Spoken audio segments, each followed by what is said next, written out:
BSP को कमजोर दिखाकर या बीजेपी के साथ खड़े हुए दिखाकर या बीजेपी की बी टीम बताकर खुद को इस कम्युनिटी के बीच मजबूत करना चाहती हैं? ये बचा हुआ वोट शेयर भी छीनने की कोशिश है या फिर राहुल गांधी ने यूं ही ये स्टेटमेंट दे दिया? देखिए, राहुल गांधी का जो स्टेटमेंट है वो लोकसभा चुनाव परिणाम के बाद आया है और एक आकलन है कि अगर ये तीनों लोग मिलकर साथ लड़े होते तो बीजेपी को उत्तर प्रदेश में और खराब पोजीशन हासिल होती। तो ये राहुल गांधी चुनाव बाद के परिणाम के आकलन पर बोल रहे हैं, इसको आप सच्चाई के तौर पर भी मानिए। और ये जरूर है कि वो उत्तर प्रदेश में आकर एकजुटता की बात करते हैं, लेकिन उसके बाहर वो एकजुटता पर ध्यान नहीं देते या उनके पास उस समय नहीं होता है। जैसा कि मध्य प्रदेश में, हरियाणा में और महाराष्ट्र में देखा गया, वहाँ पर उन्होंने अपने उत्तर प्रदेश के सहयोगियों के साथ उनके नेताओं ने अच्छा व्यवहार नहीं किया और उसके बावजूद राहुल गांधी बोले तक नहीं। आज वो उत्तर प्रदेश में मायावती के साथ दोस्ती की और एकजुटता की बात करते हैं, लेकिन ये भी बात जग जाहिर है कि मायावती लोकसभा चुनाव के 1 साल पहले से कहने लगी थी कि वो किसी से चुनाव में गठबंधन नहीं करेंगी, वो अकेले चुनाव लड़ेंगी, जबकि उनको पता था कि अकेले लड़ने पर उनका परिणाम क्या होगा। ये बात जनता में साफ तौर पर चली गई कि मायावती भाजपा से डरी हुई हैं और वो ऐसे कैंडिडेट खड़ी कर रही हैं जो समाजवादी पार्टी को हरा सके। और यही वजह है कि बहुत बड़ी संख्या में दलित वोट मायावती से भी छिटका और भाजपा से भी छिटका और चला गया समाजवादी पार्टी के पास और कांग्रेस के पास। ये बात आकलन हो चुका है इसका, ये नई बात नहीं है। लेकिन समाजवादी पार्टी भी ये जान रही है कि जो राहुल गांधी बयान दे रहे हैं, जब आम आदमी पार्टी दिल्ली में चुनाव हार गई है, अलग हो गई है, तो आने वाले विधानसभा चुनाव में कांग्रेस के साथ उसका गठबंधन कायम रहेगा, इस पर संशय है। और कांग्रेस भी शायद इसीलिए इस बात को अभी से शुरू कर रही है कि मायावती के साथ अगर सपा न रहे तो मायावती के साथ आगे गठबंधन किया जा सके। वैसे कांग्रेस में एक धड़ा है जो इस बात का बहुत बड़ा पैरोकार है कि सपा को छोड़कर मायावती के साथ गठबंधन किया जाए। ब्रजेश जी, ये बात सही है कि जब मिले मुलायम काशी राम तो हवा में उड़ गए जय श्री राम, एक बार एक नारा लगा था और उस समय इन्होंने उत्तर प्रदेश में सरकार बनाई थी और वो नारा भी एक आया था कि तिलक तराजू और तलवार इनको मारो, एमएच खान साहब बैठे हैं।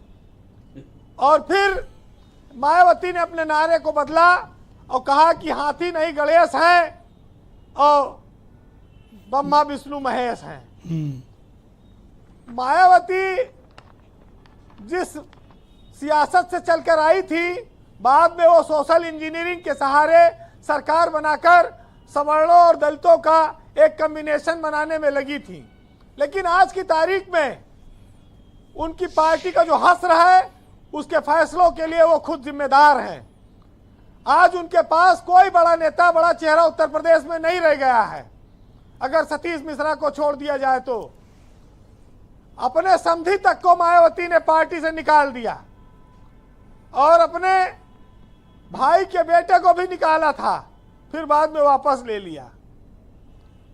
ब्रजेश जी, और अभी तो उत्तराधिकार वाला पर भी उन्होंने क्लैरिटी दे दी कि अभी तो कोई नहीं है मेरा, अभी पहले सेवा करो फिर बताऊंगी।